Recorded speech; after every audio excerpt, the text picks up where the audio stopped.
সকালে বাবা বাজার করে নিয়ে আসলো বুঝিয়ে মাছ। ছোট ছোট মাছগুলোকে বুঝিয়ে মাছ বলে। অনেকে অনেক কিছু বলে, কিন্তু আমরা এটাকে বুঝিয়ে মাছই বলি।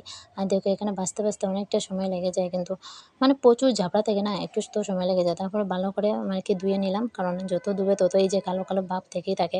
তারপরে ধোয়ার পরে এই যে আমি রেডি করে দিলাম মাকে, আর মা এখানে ভালো করে মিক্স করে নিয়েছে রসুন, পেঁয়াজ, আদা, তেজপাতা, লবণ, মরিচ, তারপরে গুঁড়ো মরিচ, হলুদ, জিরা সব কিছু দিয়ে তারপরে এই যে তেলে দিয়ে দিল।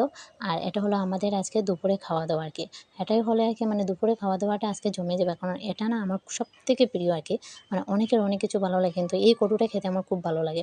তারপরে দেখো এখানে আমাদের রেডি হয়ে গেলো আজকে দুপুরে খাওয়াটা, মানে আরও অনেক কিছু আছে। তারপরে কিন্তু এটাই হলে আমার আর কোনো কিছুই লাগে না। এই যে আজকে হলো ভুজিয়া মাছের কড়ু।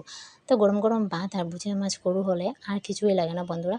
আর দেখো আমার মুখের অবস্থা দেখো, মানে খেতে কিন্তু উফ! কি টেস্ট, মানে এখনও মনে হচ্ছে যে খেয়ে নেবো। মানে জিভ মানে জিভে জল চলে আসছে আরকি আমি এসব দেখে।